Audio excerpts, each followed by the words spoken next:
বন্ধুরা, তোমরা কেমন আছো? আশা করি তোমরা খুব ভালো আছো। আমিও খুব ভালো আছি। আজকে তোমাদের আমি এগ চিলি করে দেখাচ্ছি। আর এটা দেখো, হাঁসের ডিম দিয়েই করছি। এই হাঁসের ডিমটা আমি প্রথমে কিন্তু একটু সেদ্ধ করেই রেখেছি। দেখো বন্ধুরা, সেদ্ধ করে আমি কিন্তু মাঝখান থেকে কেটে নিয়েছি। এটা কিন্তু কোনো কর্নফ্লাওয়ারে ভেজে করব না, আমি কিন্তু এমনিই করব, কিন্তু এগ চিলি করব। খেতে কিন্তু অসাধারণ হবে। তোমরা দেখতেই পাবে কিভাবে করছি। চলো বন্ধুরা, কি কি দিচ্ছি তোমরা দেখতেই পাবে। দেখো, ক্যাপসিকাম দিচ্ছি, আদা আছে, রসুন আছে, কাঁচা লঙ্কা কিন্তু আমি চিড়ে নিয়েছি, পেঁয়াজ কুচি আছে, আর এই যে এইভাবে পেঁয়াজ কুচিয়েছি। এবার আমি রান্নাটা শুরু করব। তোমরা দেখতেই পাবে কিভাবে করব বন্ধুরা। আর আমি মশলা কি বাটবো দেখো, এই যে আদা বাটবো, আর এই যে আদা রসুন আর এই পেঁয়াজ, এটা আমি বাটবো।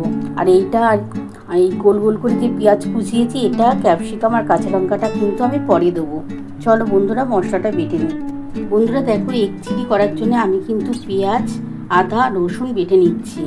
আর তারপরে কিভাবে করব তোমরা তো দেখতেই পাবে। চলো বন্ধুরা, মশলাটা বেটে নিই, তারপর আমি তোমাদের রেসিপিটা দেখাচ্ছি।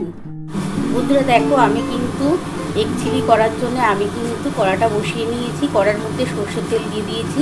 আমার তেলটা গরম হলে আমি ডিমটা কিন্তু খুবই হালকা করে ভাজবো, একদমই কড়া করে ভাজবো না, যেহেতু এগ চিলি করবো তার জন্য কিন্তু হালকাভাবেই ভাজবো।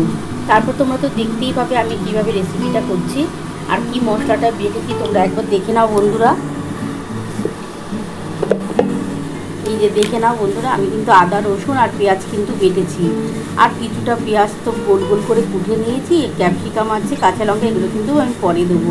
তোমরা দেখতেই পাবে আমি কিভাবে এগ চিলিটা করছি। আর এই রেসিপিটা কিন্তু অসাধারণ খেতে হয় বন্ধুরা। তোমরা গরম ভাতের সাথে, গরম গরম পরোটা রুটির সাথেও খেতে পারো। চলো বন্ধুরা, আমার কিন্তু তেলটা গরম হয়ে গেছে, আমি ডিমগুলো হালকা করে ভেজে নিই। বন্ধুরা দেখো, আমার কিন্তু তেলটা গরম হয়ে গেছে, আমি কিন্তু হালকা করে একটুখানি ডিমটা ভেজে নিচ্ছি।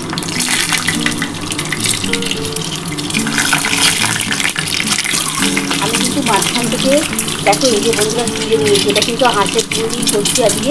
তোমরা কিন্তু পোলট্রির ডিম দিয়েও করতে পারো।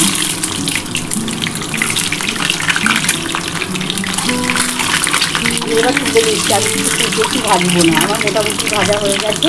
এবার আমি তুলে নিচ্ছি। বন্ধুরা দেখো, আমার কিন্তু এই তেলটার মধ্যে আর কোনো তেল দেবো না, আমি এই তেলটার মধ্যে এই যে এই মশলাটা কিন্তু এবার দিয়ে দিচ্ছি। আর এই যে হালকা করে আমি ডিমটা ভেজে তুলে নিয়েছি। বন্ধুরা দেখো, এবার এই মশলাটা কিন্তু এই তেলের মধ্যে দিয়ে দিচ্ছি। বন্ধুরা দেখো, মশলাটা কিন্তু আমি দিয়ে দিয়েছি। এর মধ্যে আমি কিন্তু এবার নুন দিয়ে দেবো। আমি 2 চামচের মতো নুন দেবো।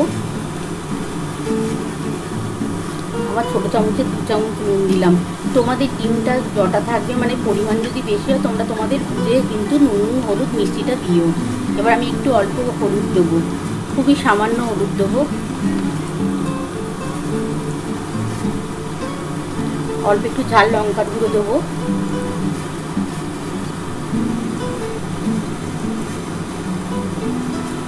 অল্প সামান্য ঝাল লঙ্কার গুঁড়ো দিলাম। অল্প একটু কাশ্মীরি লঙ্কার গুঁড়ো দিচ্ছি বন্ধুরা। এটা কিন্তু কালার হওয়ার জন্য দিলাম।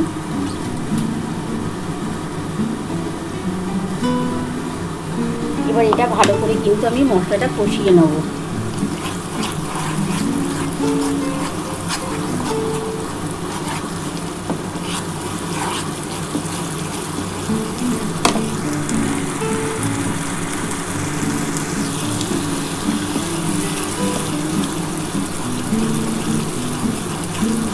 মশলাটা একটু ভালো করে কষানো হয়ে গেলে এবার এর মধ্যে টমেটো সস দেবো, সোয়া সস দেবো।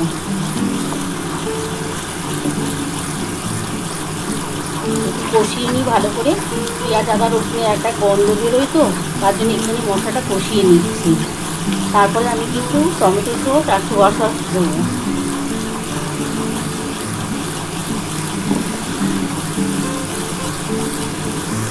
আজকে আমি কিন্তু কোনো চিনি দেবো না, যেহেতু টমেটো সস করবো, ওটা তো একটু মিষ্টি মিষ্টি লাগে খেতে, তার জন্য আজকে কোনো চিনি ব্যবহার করবো না আমি। দেখো, আমার মশলাটা কিন্তু কষানো কমপ্লিট হয়ে গেছে বন্ধুরা। এবার আমি কিন্তু টমেটো সস আর সোয়া সস দিচ্ছি।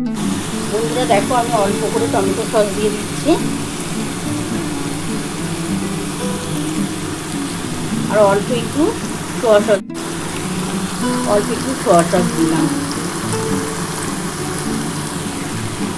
বন্ধুরা দেখো, এই যে মশলা দিয়ে জলটা আছে না, এই জলটা আমি দিয়ে দেবো।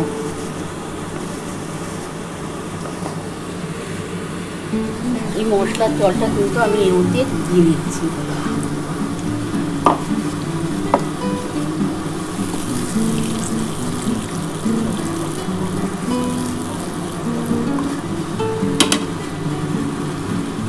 এবার আমি কি দিচ্ছি তোমরা দেখতেই পাবে। এই যে আমি এবার এই পেঁয়াজগুলো দিয়ে দিচ্ছি ওপর থেকে।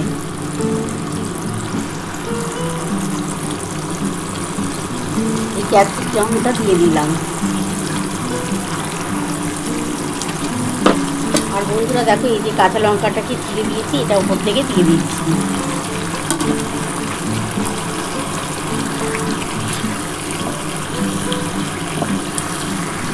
এটা একটুখানি ফুটে উঠুক, তারপরে আমি নামাবার আগে কিন্তু ডিমটা দেবো। আর নামাবার আগে একটুখানি কর্নফ্লাওয়ার গুলে দেবো। আমি কিন্তু কর্নফ্লাওয়ার দিয়ে ভাজবো না, কিন্তু আমি একটু গুলে দিয়ে দেবো। বন্ধুরা দেখো, আমি কিন্তু এই যে কর্নফ্লাওয়ার কিন্তু একটু গুলে নিয়েছি অল্প করে। এই কর্নফ্লাওয়ারটা ওপর থেকে দিয়ে দিচ্ছি।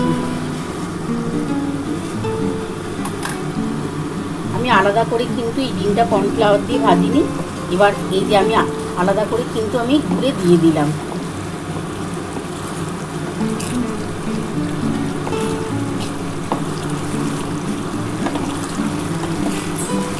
দেখো বন্ধুরা, কত সুন্দর কালারটা এসছে।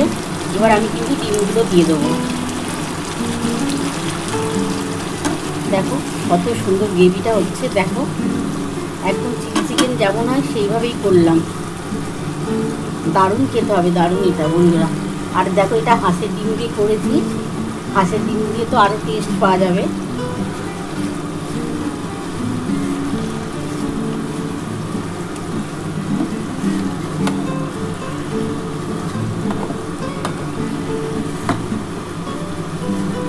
একটু ডিমটা দিয়ে একটুখানি ফুটিয়ে নেবো। ফুটিয়ে তারপর আমি নামাবো, নামিয়ে তোমাদের দেখাচ্ছি।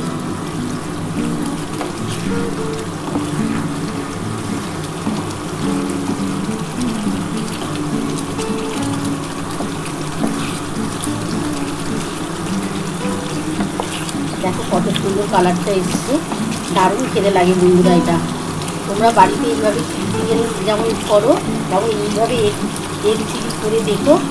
খুবই টেস্ট হয়, খুব টেস্ট হয়। গরম ভাতের সাথে, গরম রুটি পরোটার সাথে দারুণ লাগবে খেতে।